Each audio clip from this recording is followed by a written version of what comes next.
Fala galera, Pedro do canal Não Se Compara.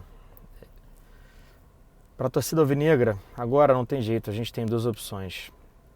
Ou a gente abandona o clube, ou a gente luta com esses jogadores até o fim.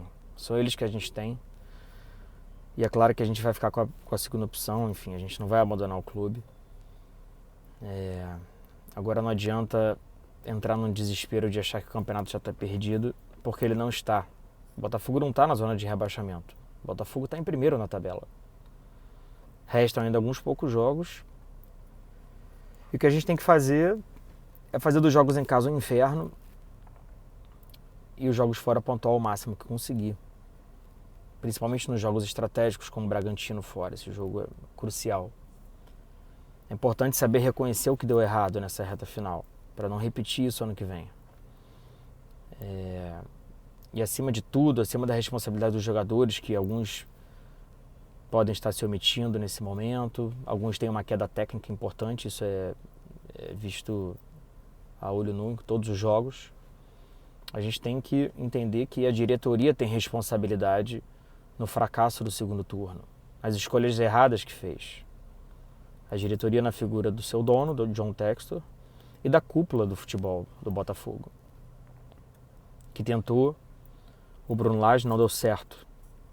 E por mais que ele estivesse errando, e o Castro também errou no início do trabalho dele e foi mantido, o grupo apoiou a saída do técnico e pressionou pela efetivação de um interino que virou efetivo, Lúcio Flávio, que demonstrou nas categorias de base e no sub-20 o seu total fracasso, pelo menos nesse momento como técnico. Ele ainda não está preparado para ser um técnico de um clube grande que luta pelo título brasileiro da primeira linha do futebol brasileiro. Ele não está preparado para isso. E quem botou ele lá que está errado. Quem botou ele lá sabia que isso ia acontecer. Por mais que os jogadores pressionassem, não são os jogadores que contratam, não são os jogadores que dão a palavra final. É a cúpula do Botafogo, é o dono do Botafogo. Eles tomaram uma decisão errada de um cara que hoje, como técnico do time, não tem força para barrar quem tem que ser barrado, não tem ascendência sobre o elenco, liderança, para tirar jogadores que estão visivelmente desgastados da temporada. Eduardo, por exemplo, que já tem uma idade avançada e jogava num clube que tinha baixa competitividade e muito menos jogos por ano do que tem aqui. É visível que fisicamente ele não aguenta mais a temporada. E é uma coisa a se pensar para o ano que vem. E o mesmo vale para o Marçal, que também é um jogador de idade, embora jogasse numa liga de alto nível, jogava num clube que não disputava todas as competições até o fim, então não fazia tantos jogos por ano quanto os principais clubes da Inglaterra.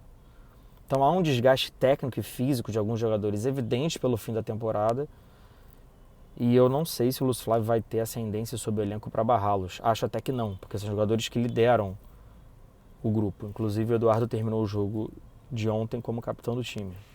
Então é preciso entender que o erro está em quem o colocou lá. E esse erro não é dos jogadores, apesar dos seus erros. Não são eles que contratam. É a diretoria, é a cúpula do Botafogo, do futebol, e o seu dono, que bancou isso. Na minha opinião, ele deveria sair do comando do time, já ontem mesmo, para o Botafogo tentar uma emergência nos últimos jogos do campeonato e garantir o título brasileiro desse ano, que ainda está na nossa mão. Mas infelizmente isso não foi feito. E o que resta ao Botafogo agora é a força da sua torcida. E a nossa torcida tem que ir junto com o time, tornando cada jogo em casa um inferno, para a gente garantir esse título. E hoje, 9 da noite, tem mais uma live do Não Se Compara para a gente trocar uma ideia sobre esses assuntos. Um abraço, galera. Até lá.